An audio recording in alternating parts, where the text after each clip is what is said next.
Hi, James Getty here. I'm going to be bringing you part 3 of my series on the Black Freedom Movement. This part is going to be about teaching the movement, so it's going to be geared towards teachers and specifically history teachers like myself. I do want to focus on teaching the freedom movement, but let's start with just a general note on Black history, right? So back in the 1920s, there was a guy named Carter G. Woodson who started something called Black History Week, which would eventually grow into Black History Month, which of course we know. And Woodson explained the rationale for Black History Week and later Black History Month in a famous book of his called The Miseducation of the Negro. And in that book, through a study of segregated Black schools, what he argues is Black students and all students in the United States were being taught that there was no Black history. Not that they weren't covering it, it was something they didn't get to, but that they were taught that there was not really Black history, which is to say that Africa itself had no history. And Woodson recognized this was not just a failure of historians, that was a matter of an accident. This was actually an intentional attempt at erasure.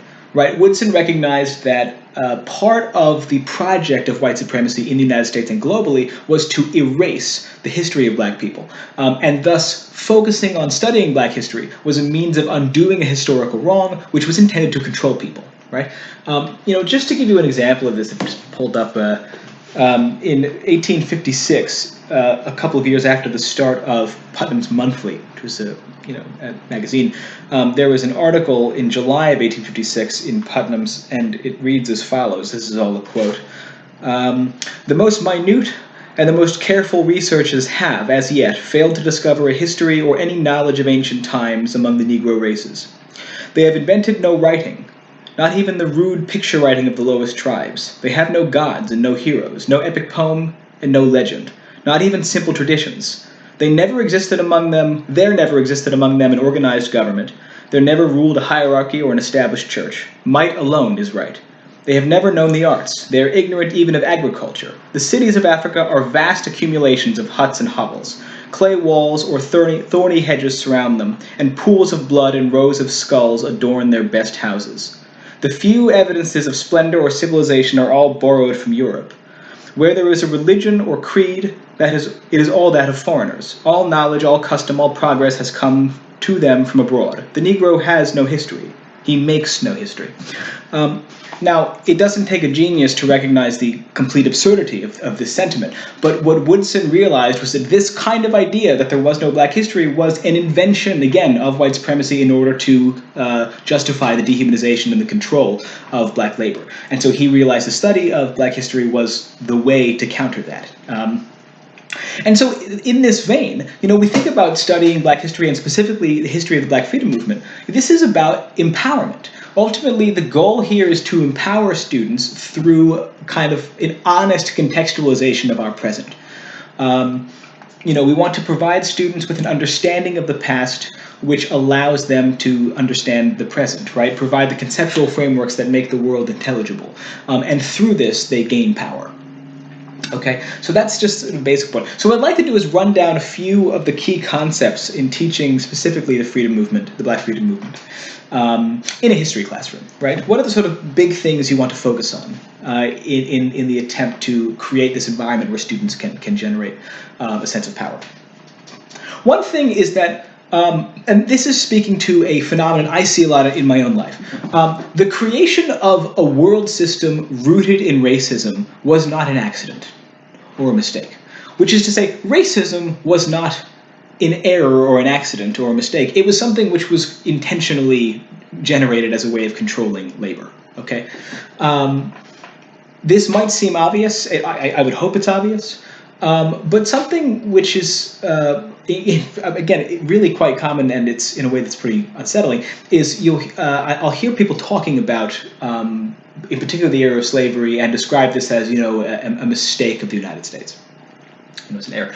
And this is disingenuous because it removes all of the intentionality and the systemic nature of racism, the systemic nature of slavery, and all of its institutional progeny. And in that sense, does not prepare us for understanding of the world. Likewise, today, when we talk about unlearning racism, and in particular the conversation going on now, oftentimes, if someone is called out for doing or saying something which is rooted in a racist ideology or a racist practice, the response is, well, oh, that was a mistake. I didn't mean to do that. And the idea there is that, if my intention is not to harm somebody or not to, employ race to exert power over someone, then, then the racism is accidental. I mean, this way of thinking about racism, and in particular institutional racism, does us a disservice.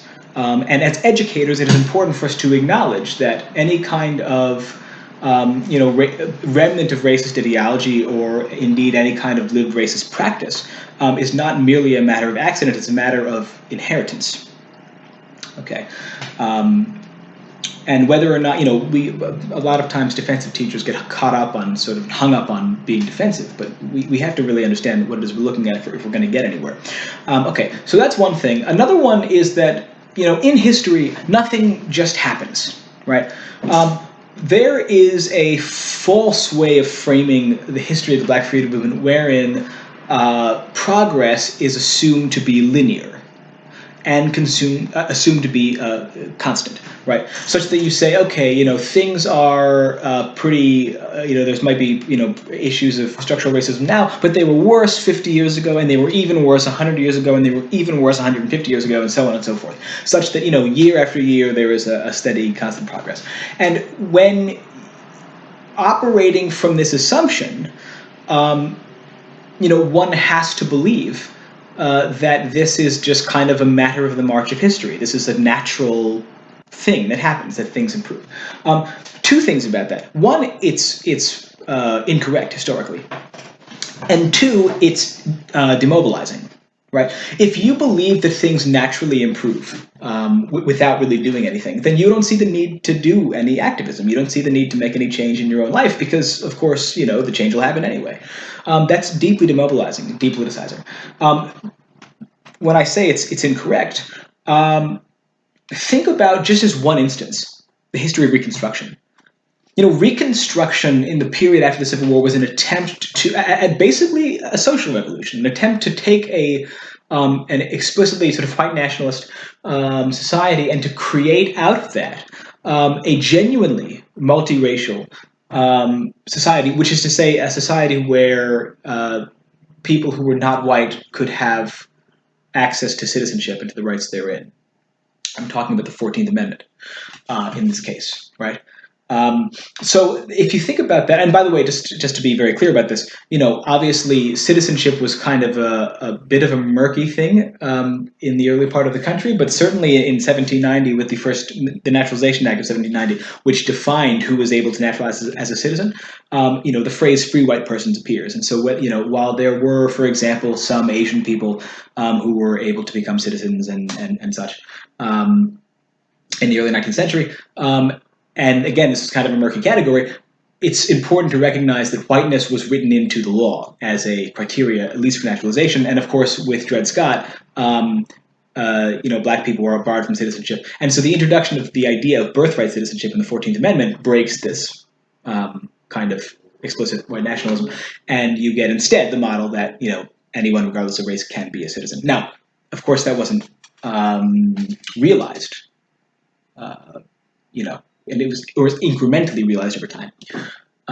But actually, if you think about the period after 1868 and then after the 15th Amendment in 1870, the 1870s, early 1870s, you have hundreds of black legislators in southern states, and you have black legislators in Congress, right, in the national legislature.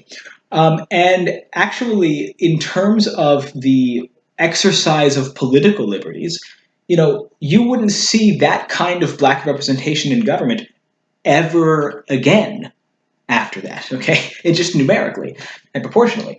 So think about that, right? In the 1870s, really, in terms of the exercise of black political power, were a unique era. And then things got worse again. And then, of course, you have the onset of Jim Crow and all of the attempts to suppress voting rights and the rest of it.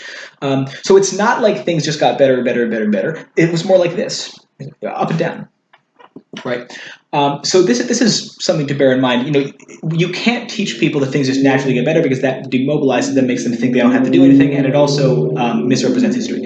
Another thing about teaching, another key concept in teaching Black freedom movement is you always want to center Black agency, right? Black people themselves have historically led the change. And this is really important, not only because it's true, but also because it offers a corrective to kind of traditional incorrect narratives which bolster a kind of white savior complex. A classic example being like, Lincoln freed the slaves, which is, of course, silly and reductive, obviously. So just a couple of examples of this. Slave rebellion.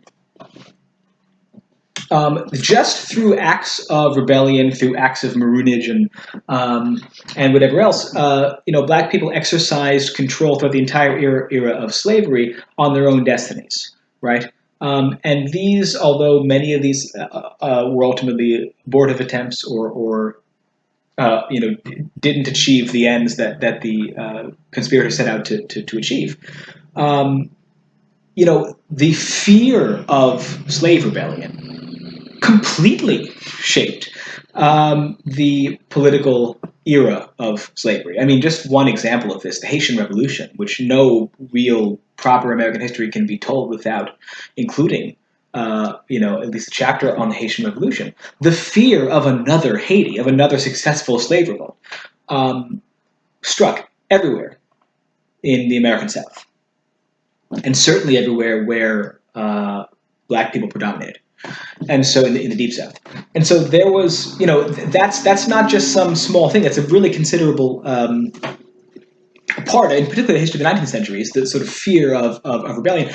Also, in the Civil War, enslaved people in their general strike, as Du Bois called it, sort of running away from the South, denying the exploitation of their labor to the South, and of course also the arming and training of Black soldiers. To both of these cases, Black people themselves were agents of change in what eventually led to the success of the Union. The albeit abortive political and social revolutions of Reconstruction are another example of this. The Great Migrations of the 20th century, and if you want to talk about the mid-20th century freedom movement, the protests, the boycotts, the uprisings, the intellectual production, the creation of Black studies programs, whatever. All these things are. The history of all these things must be told through the lens of Black agency, okay, of Black people freeing themselves. Another couple of things, or I guess one of the things just in this, key concepts is, when you're telling the history of Black freedom, teaching this, you want to make sure that you're not strictly sticking inside of national boundaries or in very strict, hard categorical boundaries. Transnational solidarity is a very, very old part of Black freedom, going all the way back, of course, to the transatlantic slave trade itself, which was a transnational system. But on top of that, the whole abolitionist movement was always transnational, always had in mind not the abolition of slavery in one country, but the abolition of slavery globally, and right up into the present. And certainly, perhaps most obviously in the solidarity with the Third World, which we saw in the Black freedom movement in the mid-20th century, but again, all through today as well, connections across national boundaries and solidarity drawn across national boundaries plays a huge role in the freedom movement, as well as solidarity and collaboration between Black people in the United States and other groups in the United States. Again, perhaps most obviously in the mid-20th century, when you have collaborations with the Asian American movement or the Chicano movement or whatever else. But these connections are really important throughout the entire history of the freedom movement. So you want to think about the ways that sort of conceptual boundaries are crossed. So those are some key concepts for thinking about teaching the Black freedom movement. The final thing I want to mention here is just some general notes about teaching race, right? A lot of times, in particular, white teachers are afraid to talk about race or afraid to approach the subject of race. It can be very uncomfortable. Students very often don't know what to do with that. So a couple things. One, don't take yourself out of history. don't remove yourself from history. This is something which many of us have been privy to for a long time, but many people are just now beginning to understand this. If you act like racism is a thing in the past, then it's hard to talk about in the present because there's a disconnect, right? You don't want to remove yourself from that history. You want to place yourself inside of history as it exists, right? That's just more honest and will also end up being easier and truer. Another thing is meet students where they are. I mean, look, students of all races have complex experience vis-a-vis race. All people have complex experiences vis-a-vis race. And the problem is very, very complex experiences, but very simple conceptualizations. So, unless you're someone who really gives a lot of thought to, critical race theory or whatever, people don't necessarily, or people who really think a lot about their experiences through the lens of race. You might have a lot of complex experiences, but you might not necessarily know how to talk about them or how to share your experiences or whatever else. So you want to meet people where they are, and you want to try and use those or draw on the knowledge inherent in those experiences. When you're talking about race, it's easy to just sort of shy away and say, I don't want to talk about it because it's complicated. But just because people don't necessarily know how to most fruitfully engage in those discussions doesn't mean you shouldn't be, blazing those trails and trying to figure out how to do that. Another thing in that vein is that, we're inheritors of culture. And so it's not like you're coming at it in 2020, so you're talking about race, and so everyone is sort of on the same page and nobody's actually racist except for like 3 people are actually racist, and we're just all talking about it. People have very odd ways of approaching this subject. You want to think about all of us as being inheritors of a culture, and elements of the culture we inherit, which seep in, of course, have their roots in the metaphysics of racialism and of race science and all of this kind of nightmarish garbage, which had such a hold on the American intellectual scene for so long.